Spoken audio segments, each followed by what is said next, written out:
He's pulled the shirt on, scored the goals. Andy Campbell on the red. This is the red. It is that time again, but it seems to be that time ahead of a long weekend with plenty of football. Football returns. Andy Campbell, former Boro superstar, man with no number on his back, all that kind of stuff, mate. How happy here to see domestic football return. Yeah, this week's been horrific, hasn't it? You know, I think international football's not great when you're a follower of a championship team, because you just want to play. You know, none of your players really are playing at the levels that you're watching, and to be fair, the two England games have both been a letdown anyway, so it wasn't anything to get excited about this week. Well, we might touch on them. Then again, we might not. Depends on the listener. Yeah. If we get enough interaction, calls, messages, all that kind of stuff, then we don't have to talk England. So it's entirely up to you. Yes, it's all yours. But let's get into it then. So, where do we start? It's a while ago since Boro actually took the field. Yeah. But we went into the international weekend, the international break, unbeaten in 4. Yeah. Which is a decent upturn in form. Although the performances probably haven't matched what you'd expect from a run like that. Yeah, listen, I think if everybody had offered us the points return that we got from the 4 games, obviously 3 wins and the draw against Blackburn, I think that probably the damp squid return of the Blackburn Rovers game was the issue. You know, after 3 really good results, and then to pull in a negative performance and a sluggish performance against a poor side, and a side who's fighting for their life. Because you look at every game we've got coming up at the minute, we're playing against a side who's fighting for something. Southampton are fighting for the top of the league, to try and hang on to the top 3, and Sheffield Wednesday are fighting down the bottom of the league. So if every Middlesbrough fan think it's going to be an easy game at the weekend, it's not. And on Monday, Bank Holiday, when Sheffield Wednesday come to town here, if they don't think they're going to sit and try and frustrate us and hit us on the break, then I tell you, that's going to happen straight away. So we just need to be ready for it. Understand that we're going to have a lot of the ball. We're probably going to get frustrated. We're probably going to get a little bit mad with certain people and certain ways that the game's going. But it's just modern day football at the minute, and listen, with every team scrapping for every point, you're expecting to play the best possible way for them, really. Well, we'll come on to the Wednesday game, because we've got to talk Southampton before that, because I'm boring. I like to do it, traditionally, chronologically and all that sort of stuff. But that Sheffield Wednesday team, I know they've had 2 defeats on the bounce, but prior to that, they put a run together, 3 straight wins. Yeah, they turned things around. I think when teams lose a manager or get rid of a manager and they change things around, it has a positive impact. And I think for Sheffield Wednesday, it's given them an opportunity to stay in this division. I think which was the message that they needed to send out. I think Southampton will be such a difficult game. Will we set up the way that we've done in previous big games, the Leicesters, for example, and try and hit them on the break, because they were notoriously at the start of the season the team who scores loads of goals. I mean, they Adam Armstrong up front. They've got some other good players who can damage you from wide, from midfield. They've still got Premier League players in defence and throughout the team. So it'll be a very dangerous one. But again, we should be going in with confidence, because we're unbeaten in the last 4. Get your comments in. We'd like to have them on Facebook Live. You can stick the comments down. We'll be getting to them very soon. Absolutely. You can also call, and you can WhatsApp as well. WhatsApp calls, WhatsApp messages, as well as normal phone calls. 0330 043 2002. That's 0330 043 2002. Come on. Talk to the Boro legend that is Andy Campbell. He'd love to hear from you. There is a comment straight in, mate. It comes from... It's a WhatsApp message, so I've just got to go up there and see where it comes in from. From Ryan. Ryan, good to have you with us. It's first time message through to the station. He says, I'd love to hear Andy's thoughts on his time at Bradford Park Avenue. I'm listening from Bradford, obviously. Fantastic, yeah. My time at Bradford Park Avenue was interesting. And by the way, before you get into that, I loved going to referee at Bradford Park Avenue when I was coming through the Unibond League. Yeah, I absolutely adored Park Avenue. The crowds were hilarious. It was a good time for me personally. I think it was a time in my life where my professional days had come to an end. I couldn't train every day because of health and fitness reasons. And one thing I couldn't keep up with, Bradford Park Avenue played all the midweek home games on a Monday. So I'd play on a Saturday. I'd like to socialise on the weekend. And then I'd play on a Monday as my midweek game, and then I'd be shot to pieces for the rest of the week. So it'd be really a real difficult fitness time and challenge for my body. But no, I love the lads. John Deasy I still keep in touch with now. John was a is a good man, good guy. Brought me there, and obviously Lee's in it. And obviously his son Jordan died a few years back, so I've still kept in touch with Lee as well. So I kept in touch with those kind of guys because they were proper genuine football people. And some of the players as well. We had a huge budget in terms of, we had some good footballers as well. You know what I mean? We were getting paid quite good money, so we were quite successful. So still keep in touch with a lot of those guys, and it was a really good time. It was decent crowds in, from what I remember. Yeah, we did. We had some big games, playoff finals, playoff semi-finals. You know, so we did really well. We probably underachieved in terms of where we should have got, and where we ended up. And it's such a shame to see them where they are now. The ground's still there, still the same, but obviously now they've got a 4G pitch, because I played there when the girls played there, when we played Bradford City. So it's pitch is nicer, because it was always a bit threadbare. But no, it's nice. It was always a nice place to go. I travelled in every Monday, Wednesday, Saturday, so it was a long trip for me personally from Middlesbrough every time. But no, it was I really enjoyed my time. Yeah, wasn't it Park Avenue, or isn't it Park Avenue, where John Helm, the TV commentator, is linked to? Do you remember John? Was John around there? Yeah, he was. Yeah, I don't know. I think there's a lot of people who have a lot of history. Bradford Park Avenue has a big history. You know, like you drive through Bradford itself, you've got Valley Parade, you've got had Bradford Bulls at the time. Yeah, rugby were massive at the time. I know they've gone. I think they've gone bankrupt, or they've just gone in liquidation or whatever, like quite a long time ago. And Bradford Park Avenue as well. So you know what I mean. In that area, it was very sport orientated with big clubs and things. So we had a good following, home and away. It was a good time in my life. And it was interesting for me because that's where I've been collecting in my referee decades certain grounds and certain I was going to say quips, lines of abuse to the match official. So the one from Bradford Park Avenue that sticks in my mind most is Clothhead. There was a guy who used to sit at the front of that big stand. Never got that.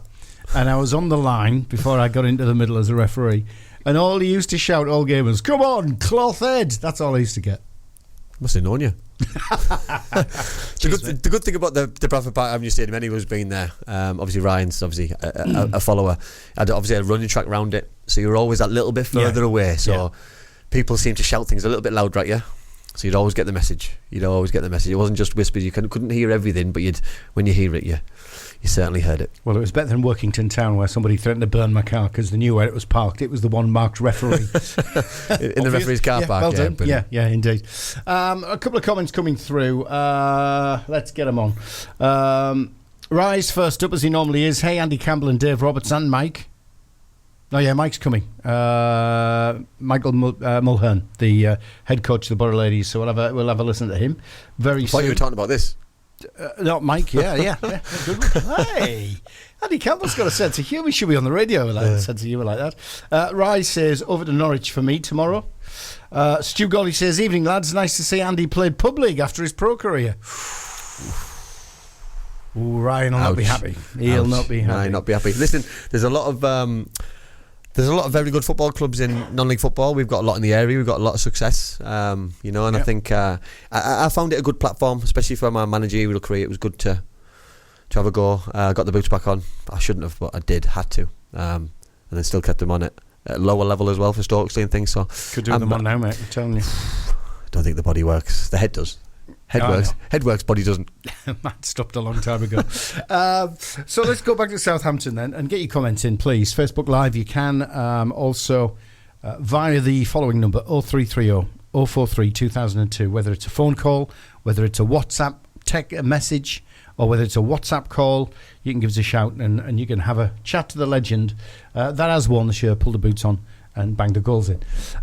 Southampton, I mean, they've been cast adrift by the top three.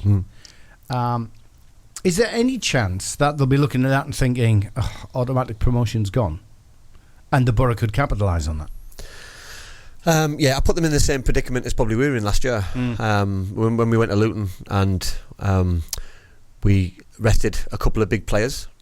With a couple of their players who've gone in international duty, will potentially they rest those players on Saturday and play the Monday, give them an extra couple of days to recover, which I think could possibly happen. So I think it could be a good time to play them. Yeah. But at the same time, they're all they're full of good footballers. You know, what I mean, they're a top end Championship side and obviously a bottom end Premier League team, in my opinion. So obviously still got some Premier League bigotters in their squad.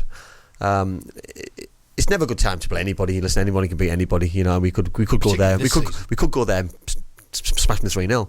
We could also go there and get heavily did them 5. Get heavily beaten. Yeah. You know what I mean? Yeah. Like Sunderland did as well. I think they were joined and then they got walloped, didn't they? It was 4-2 or 5-3. So we're going into the game confident. We probably could have done without the international break. Players could have had a good opportunity to get themselves right, fitness wise, and get themselves in good body shape, ready for the big push for the rest of the season. And I don't mean that in terms of getting to the playoffs. I just mean in terms of finishing the season off, because wherever we finish, we're going to finish, because whatever you hear from anybody else, the league tables don't lie, and we deserve to be where we are because it's just, you know what I mean, it's a really, really tough division. You know what I mean, those teams who get relegated are the worst teams out of 46 games, and those teams who end up in the playoffs. And you look at Leicester, we said Leicester City won the league probably 12 weeks ago. Yeah, I'd give it a bit. You know what I mean, and rightly so. Yep. But for whatever reason, they've took the foot off the pedal. They've lacked form. Other teams have gone there with probably a free hit and gone, we'll give it a go, like we did, and beat them twice, and we took points off them, and it's just given other teams that little chance to catch them up. And now they're looking over the shoulder, and can footballers handle the pressure? You know, can a new manager who hasn't really had pressure, can he handle the pressure? Because he's got managers underneath him who look really fresh and look hungry and look like they've got nothing to lose, and he looks like he's under a little bit of pressure. So it's the same as Leicester and same as Southampton. I put them in the same category, that even though they're in different stages of their season. But yeah, let's go there. I nearly called it the Dell there. Let's go to St Mary's. I've been calling it that all week. Let's go to the Dell then. Go there and give it a go. Got some good memories at the Dell, because I remember, if any Middlesbrough fan remembers Alan Box's worldie. Yeah. That was just, you know what I mean, a good time. Yeah. Gaz's free kick. Yeah. I watched all that from the stand. And it's where Big Mal. Well, so did I. I was in the press box. Yeah, I was sitting next to Glenn Huddle, actually. Oh, yeah. England manager at the time. I was sitting next to Big Mal. Yeah, I wasn't happy about that, by the way. What, sitting next to Glenn Huddle? No, I wanted to be on the pitch. Oh, right, okay. I thought it was Glenn Huddle you weren't happy to be sitting next to. Glenn was a nice guy. He wasn't wearing a turquoise shell suit or anything. He was England manager at the time, him and John Gorman, so I had to give him the utmost respect. Oh, good man. But the Dell was where Big Mal let himself down in a big way when we were doing commentary on Century Radio. But he got away with that one because the boss wasn't listening that weekend. Ah, brilliant. Yeah, but he used a word that I've never heard used ever on radio, and there's been a few slip-ups on radio, but he used one that we'd never used. So, but that's another story, mate. I'm just looking at Southampton's record, though. They're 9 points adrift of Leicester in second spot.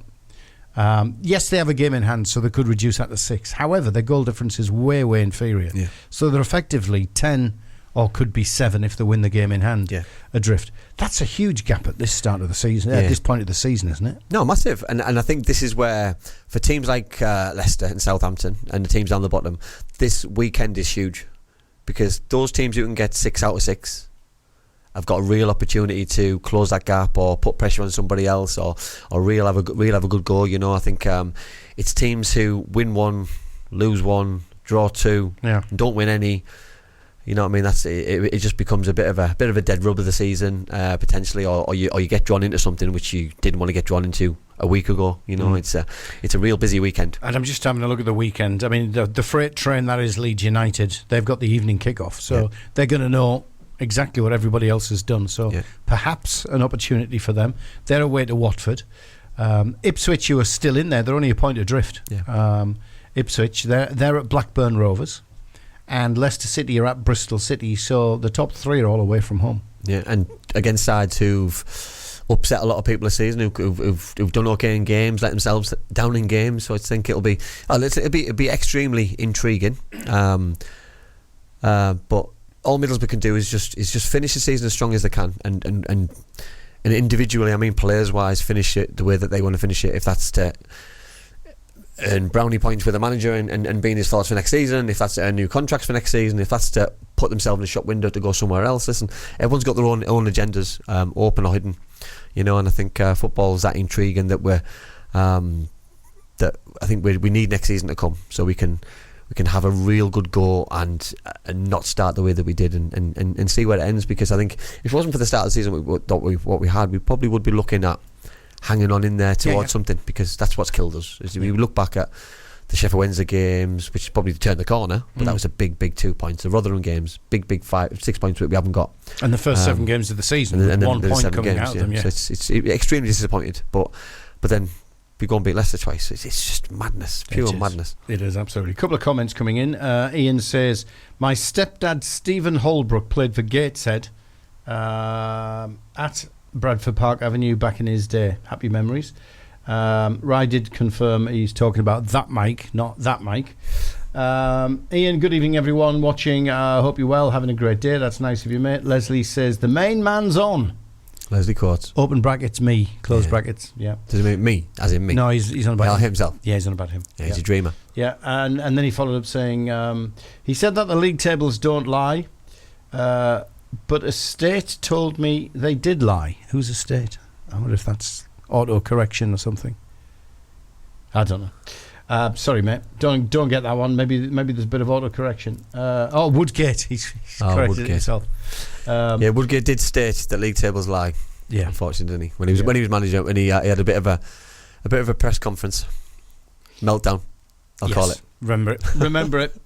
Do you get placement prize money in the Championship like the Premiership? If yes, that is important for the end of the season. I think you do, but I don't know what it is. I don't think it's not going to break the bank. No, it's not. So I think if we finish up three places above what we are, it won't get us a player. It won't pay the wages. I think we need to make sure that we're quite shrewd in terms of who we bring in. We look for the right targets, and we have a good start. We've got a good squad now, but fitness-wise, we've been let down in terms of how many people got injured, and that's not a criticism. At one point, we had 10, 12 big first-team players out. We didn't have a centre-forward fit. It had a massive impact on what we were doing. And then that's without the start as well. So, who knows if those two things hadn't have been how they were, could have been very different. Could have been. We can get your comments through. They're still coming in on Facebook Live. You can get them in on WhatsApp. You can get your calls in if you want. 0330 043 2002. That's the all-important number to speak to the legend. That is Andy Campbell. Ian, again, good win for Gateshead this week. Hartlepool United's new sponsors are 7-Up. Massive win. Other soft drinks are available. Massive win. 7-1. Yeah, I seen Kev. Where did that come from? Kev came out and did an interview. Listen, he's done great. He's done great since he's gone in. Yeah, but you don't as Hartlepool manager lose 7-1 in a game. Firstly, you don't lose 7-1 in a game against a local rival. And I'm not being disrespectful to Gateshead at all, but they're a lesser inferior side to Hartlepool. So you know what I mean. Hartlepool players should be embarrassed, a little bit ashamed of what happened, and they need to make sure that they go back in at the weekend and make sure that doesn't happen again. Yeah. Doesn't happen again. I had to laugh at Higgy. He was up there doing some commentary. I seen the photo. Did you see the photo? I seen the photo. I don't know how many goals he missed, but hopefully all 7. He was right against the side hopefully of the stand and couldn't see the goal. But it wasn't just the only person, because somebody put a photo on somebody else, and it looked like it must have been sat next to him. It was a scout, a friend of mine, and it's this madness that you can be put in an area where you can't see the goal. Yeah, it's just crazy. Get your comments in. We're going to be talking Boro, obviously tackling Sheffield Wednesday as well. We want your thoughts, your comments, Facebook Live, WhatsApp, wherever it happens to be. Come on, it's your show. 0330 043 2002. I know it's got Andy's name on, but he wants your comments. 0330 043 2002. And we will be hearing from the Boro women's head coach, Michael Mulhern, about the girls, how things are going on at the club, and obviously that task of getting the Boro women's team to start climbing the football pyramid. We'll do that next, right here on The Red. Forget the Mackhams, forget the Mags, Smoggies and Proud. This is The Red. It is Andy Campbell. He's live across Teesside on The Red, on DAB radio, on smart speakers, online and apps as well. You get everywhere, mate. And we've even got somebody listening to us in Bradford. I'm sure that's a good thing. Yeah, it has to be. Yeah, it has to be. Right, Middlesbrough women. You've been there. You've looked after the girls. You did some coaching there. Head coach position. I was head coach, stroke manager, whatever you want to call me. Yeah. I think I'd call myself the manager. It was a real good time. Really enjoyed it. Yeah. I was there for just under 2 years.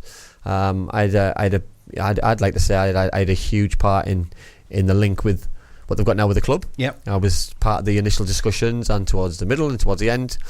So I played a huge part in terms of where they are now. I'm proud to say that that they're doing really well now. I don't think they'll get promoted this season just because of if anybody knows the league and Hull City doing so well, and they've got some easy games, in my opinion, easy games to play. Boro are top, 2 points clear of Hull City. Yeah, Hull City are second, just 2 points behind, but they've got 3 games in hand on the Boro. Yeah, that's why you'd expect Hull City. Expect to them. Listen, football's football, and things can change, but hopefully Hull do slip up and Middlesbrough can capitalise, because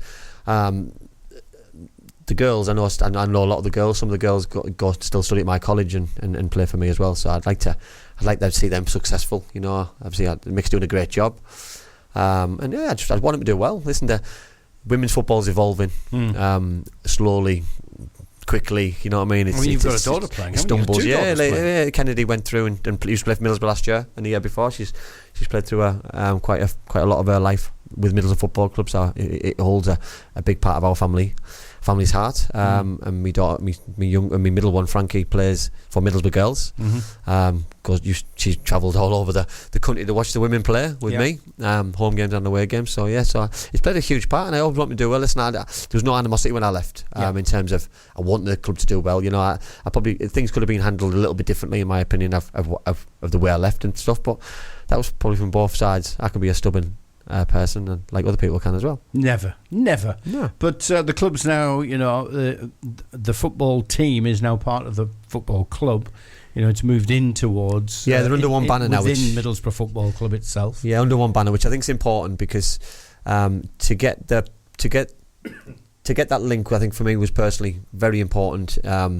To get the exposure which girls need, you know, even in the club shop, selling shirts, getting the pictures of the girls, you know what I mean, inspiring girls. We have a huge percentage of women supporters Middlesbrough Football Club, a huge percentage. So if a small percentage of those can go then watch the women, fantastic, gives them more money, or the same pot, whatever. I don't know how that works, but I think it's important for girls to be inspired for the next generation. You know what I mean? If that's the players to play, you know, I mean, my daughter, my 2 daughters have played a lot of football, and I've seen numbers grow, I've seen teams grow, the teams I play against, you know what I mean? It's fantastic. So long may that continue. You know what I mean? It needs to continue, because it gives them a platform. You know, we talk about equality and diversity, but I think it's important to give them a platform. And I know there's certain, I'll call them famous. There's certain famous people on social media who are quite negative about women's football in particular. I'm not going to give them any exposure on it, because I don't think it's right. But as a father of 3 girls who, I'm really proud that they're given a platform to play football, and you know what I mean, it's not men's football, it's never going to be men's football, it's never going to be at that level, but there's a level for everybody, because some men don't play at the level that we're talking. So listen, there's a level for everybody. Some men don't play at the level the women are playing. Pub league, that's semi-pro, that's a little bit better, that's conference, that's National League, League 2, League 1, you know what I mean? So listen, there's a platform for everybody. And the Boro's in Tier 4 at the moment. Michael Mulhern is the head coach. Let's hear from him. I mean, I started off by just asking him about his thoughts on the season as a whole, because right now Boro are top, 2 points clear of Hull. We don't expect them to go up, but it's a big turnaround. I've got to be really pleased. It was a new group, but we have kind of surpassed expectations maybe of everybody else. But we did have in-house, we had targets where we want to be, and we're doing well. We've been top for a couple of months now. Realistically, Hull should win the league because they've got 3 games in hand, and that's expected. But to actually get through the season so far with 1 defeat, with only 3 games to go, it's great, and it's a great platform to build on. The fact you got 3 games to go, you're sitting top by 2 points. Was that part of the roadmap, or are you way ahead of where you're expected to be? We're ahead of it, realistically. There was teams in there who, Hull being one, who kind of put themselves forward to do very well. Durham Sestria being another, who are the reserve team of Super League Durham. And obviously they have some full-time players in there. They're allowed to loan 2 of their own players, which makes them strong. They were runners-up last year. I think they probably expected to win it this year. And Barnsley. So, and I think Leeds were another one. They kind of put themselves up there. We never said anything. And no one would have expected a great deal from Middlesbrough based on what they'd seen last year. They quickly heard that there was a new project and things had changed and whatnot, so they would have expected something, but probably not as much as we've shown everybody. So we are ahead of schedule. I did target top 3. That's what I wanted, but I didn't know if that was realistic. That was just my aims and ambitions and hopes, and that's what the players wanted as well. So yeah, we're ahead of schedule. It's great. It's going to be tough, isn't it? Because only one team goes up in that division. Yeah. And I know Durham Sestri missed out last year when they thought they were really wanting to push to go up. But it was interesting. Mick was telling me he thought they were the better team in the division last year, but Newcastle pipped them on goal difference.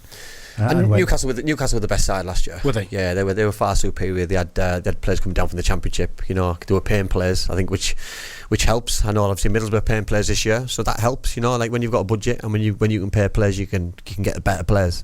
So for me, I was expecting Middlesbrough to do well because they've got a budget. Likewise, Newcastle did well last year because they had a big budget. You know, and I think money talks at certain levels. It does. And for me, I'm not surprised that Middlesbrough are doing well because they're able to get some of the better players in. The Abby Towers of this world, the Daisy Burt of this world. You know, so yeah. All right, a couple of comments coming in on Facebook Live, and please get them in. Absolutely, they're more than welcome. Leslie Coates, tell Andy, Saints 2, Boro 2, that's the dream. Stu Gawley in Canada, hiya Stu. He says, Higgy's view reminded him of the ZDS final at Wembley. He was sat behind a big beam supporting the roof, so he never got to see much of it. So which wasn't a bad thing, as long as you missed Tony Dorigo's goal. Oh, God, please don't. I was behind that goal. I told Tony. I had Tony one in my old podcast, and I told Tony how much he brought my heart off air, and told him that we weren't going to discuss much about it. Yeah, and he brought it up. Did he? Yeah, he did. Too late. He did. Tell him you're not going to discuss it. He did. Yeah. Well, I tried to like focus away from it, but yeah, it was mainly the Leeds, how successful it was at Leeds, and some of the players. But he threw Chelsea at me. That's not fair. No, that's not fair. That's below the belt. And Leslie says, no chance Andy could never be stubborn. Never ever. No, never. No. Okay. Exactly.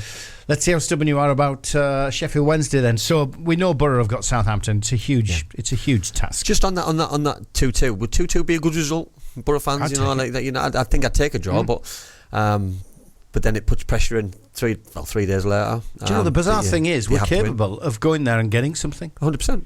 Because of our away record, it's our home 100%. form that's been shocking. For me, if you go on the first game and you go all out for it, whatever you pick up in the second game, you can pick up. But if you don't win the first game, the second game is huge pressure. Yeah, huge pressure. And notoriously, over there at the Riverside, we don't handle pressure great. So we need to make sure that we probably do pick a decent result, but down at Southampton. Yeah. Well, let's see. I mean, it could be 2-2. I'd take it now. If you give me it now, I'd say don't kick off. We'll just accept it. Yeah. But then Sheffield Wednesday at home. I mean, how big a potential banana skin is it? It's the same as Rotherham. It's the same as Plymouth. It's the same as Bristol City for me. It's the same as the games Blackburn. It's the same as the games that I'm naming that we haven't not beat anybody in. You know, that we need to make sure that whatever we do well on Friday, that we make sure that we start bright, because tiredness is going to kick in the longer that game goes on, because you've got 2 games in a short space of time, so tiredness will kick in.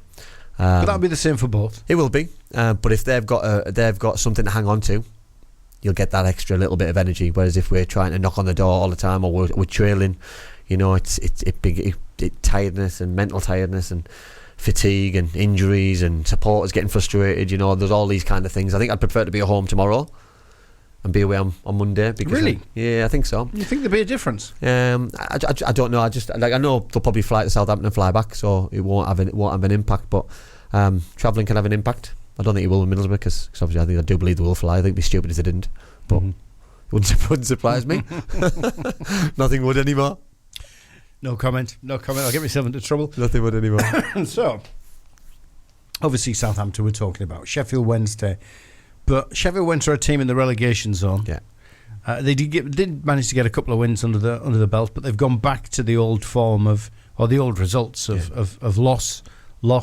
Yeah. But Boro at home, and I think we got paid back as well, Dave. I scratch my head so many times this season. Why do we perform so badly at home? I don't know. We got paid back as well, because when we were down there for the first 45 minutes was probably the worst I've ever seen a Middlesbrough team play. Engel was found out quite dramatically. I thought they were excellent in the first half, but then second half, whatever happened, whatever the team talk was, we made a few changes. For me, they looked negative changes because we were defensive minded, but Jones came on as well, and we changed the game, and we should have won the game.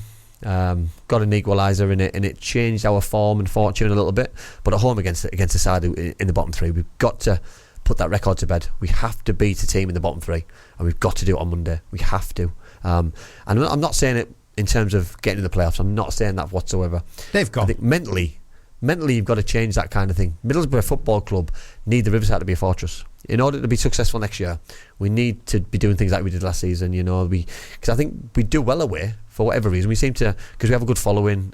We play with no fear. We seem to pick good results away from home because we seem to have a different way of playing, which is brilliant. But we also need to have that fortress and that positive front foot football at home at the Riverside and blow teams away. Because I've named the Plymouth, Bristol City, so many times this season we've started so sluggish, so slow, and we give ourselves a mountain to climb. We're 2-0 down, 1-0 down, and you can't give any team a lead in this league, especially half decent teams. Have the playoffs gone? Mathematically, no.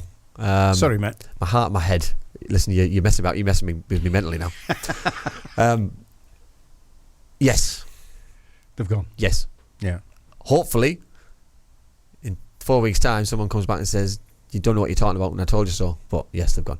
Well, Leslie Coates will do that. No, 100%. Yeah, he'll do it tonight. Yeah, of course he will. He'll do it tonight. Stu Gurley's been back on. He said at Wembley, I stood all game left to the left of the goal. So You stand there, didn't you? he gave up his seat because he couldn't see anything. Yeah. It's an interesting one.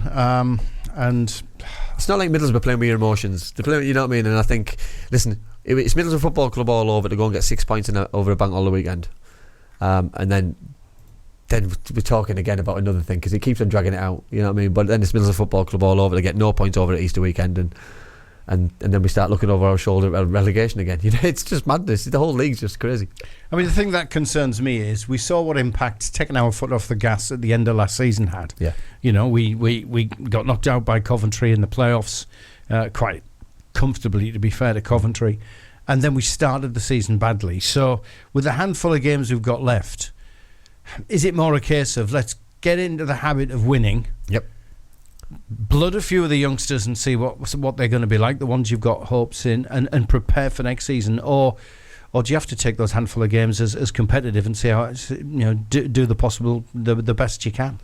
Yeah, I think you've got to do the second one. I think you've got to go and just give it the best you can. I think there's players who are playing for futures. I think they'll know that. I think the manager will be half thinking of next season and half thinking which holes he needs to fill and which players he wants to fill them in and which players that he can build teams around, inspiring the team and who he trusts and who he doesn't potentially trust, which I think is really important. I think he's probably learnt more this season than he did last season about his players, about himself, about probably his staff. And next season he needs the best possible start, and that's in the off season. He needs to be backed 100%. Needs backing, but he needs to do his business early. So when I talked last year, needs a bit of money spending, doesn't it? 100%. Yeah. When I talked last year with the playoffs, it kills you in terms of your preparation for next season, because it kills you 3 weeks in terms of who you're going to look for. Because if you got the playoff final, you need Premier League players, because you might need a Premiership. You know what I mean? Like Coventry and Luton didn't plan. Yeah. Until after the game, and by then it's too late. You're missing out on a lot of players. Where if you don't get in the playoffs, you can plan straight away. You can get your groundwork done. You can already hit those targets that you're trying to hit now, and really do your groundwork and be successful. But for me, we did our work in the market too late. After the first game, into the second game, and then you blooded them at home against QPR. When for me, I don't think we needed to, and you lose that game, and then all of a sudden it's an uphill task, and we, you know what I mean. The players didn't look ready mentally, physically, in terms of coming from different countries and different leagues, and that transition in terms of in coming to a brand new club was really hard work for them. Last comment comes in from Leslie Coates. He says, if we beat the Saints and Chef Wed, we could be back, among the top 6. You've just said draw 2-2.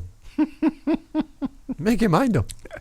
So are we going to beat them, or are we drawing 2-2? What is it? It can't be both. You know what I mean? Listen, I take a draw. If we win the next 7 games, we'll get in the playoffs. But I'm a realist.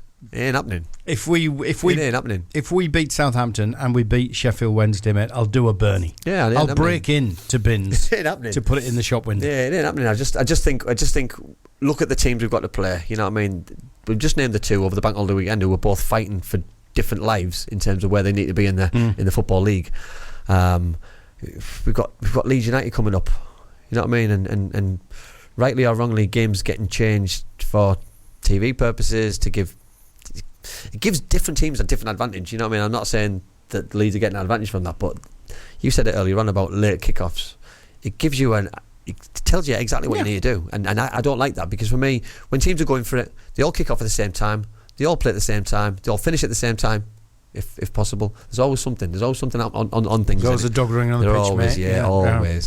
So referee pulls a fetlock, whatever they've sorted. Always, you know what you used to do.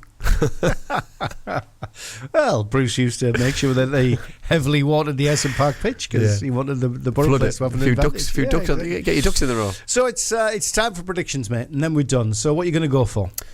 This is the moment where everybody can see who's the pro and who isn't, because I'll be miles wrong. Yeah. Right.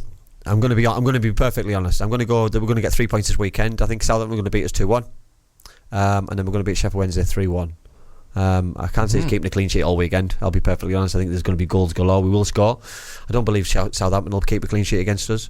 I just think they've got too much firepower going forward, in my opinion. I think they'll score goals, but I think we'll beat Sheffield Wednesday at home quite comfortably. Okay. Well, I'm going to go Southampton 2-0, sadly. Yeah, I don't like backing against the Boro, but I just can't see us doing it. Foster's out. Riley's out. That could be a nasty one. But we'll beat Sheffield Wednesday. Yeah, I'm going 1-0. Yeah, good. And I just think we listen. We need a bit of positivity. It's not us being negative. You know what I mean? I could sit here and say we're going to get 6 points. We're going to get the playoffs. We're going to do that, and you're always there to be shot at. You know, listen, Middlesbrough win. I'm delighted. I don't want it to lose. Yep. I just think Southampton are in that transition. They're in that position that we were in a little bit last season, where we're looking up and thinking, right, we've still got a chance. Leicester lose, Leeds lose, Ipswich lose, they're in with a chance. And you know what I mean? They're running out of games. If Southampton don't get 6 points this weekend, their promotion hopes has gone. Yeah, 100% gone. Yeah, so it's a massive weekend. They've got a big weekend. Yeah. But then Leicester have got a big weekend, because if they don't win any games and Southampton win 2 and Ipswich win 2 and Leeds win 2, then they're going to be potentially 3rd, 4th. You know what I mean, over the next few weeks. So I just think it's really important that that you get something over this weekend. If that's 3 points, if that's 4 points, if that's 6, brilliant. But you're smiling. Leslie's on again. He is, yeah. Yeah, I know. I can just say. I can just tell, because normally he texts me and he's on one here. Yeah, two trues the dream. But I was just saying that if we win both, it's back on. Hopefully we win. It's needed. But the point is, other teams will win as well, won't they, around us? So it's not necessarily. And I think that's the thing. You know, that there's always a team who will pick up 6 over this weekend. If that's Hull, if that's Norwich, you know what I mean. If we pick 4 this weekend and teams pick 6, we've not gone anywhere. We're still 2 points behind Norwich, still 2 points behind Hull. So it's we can't affect what other teams do. We could still win every game and not get in the playoffs. Yeah, that's the realistic part of it. He still didn't answer the question though. Well, if I heard a lot of ifs. A lot of ifs. Yeah. A lot of ifs. Stop. He's come back in and said, "Look, 2-2. You're both wrong, or a draw of some sort." Oh, he's edging his bets now. Not so sure about 2-2. There you go. And as for Stu Gawley, he said that'll be 2 eclipses this year, Dave. The joke is me and Vince Window, one of them. And I'm off to America next week. I'm going to go and see the eclipse. So you've got Daz to put up with next week, mate. No, not bother. Okay, well that's us, done and dusted. Daz, I can blame Daz, can't I? Yeah, and you can tell Daz how badly wrong I was with my predictions, because I always am. Man makes I've matched you on a really. Match the game, match the results, just not the the outcomes. I mean, you make the prediction of there won't be a clean sheet in the 2 games. So I've gone for 2 clean sheets. 2-0 Southampton. Well, I went 2-0 Southampton, 1-0 Boro. So we'll see. Matey, have a good time. Yeah, and you too. have a great Easter. Safe journey. Yeah, thank you. And I'll see you in 2 shows' time. Fantastic. All the best, mate. Thanks, mate. Pride, passion, and ours. This is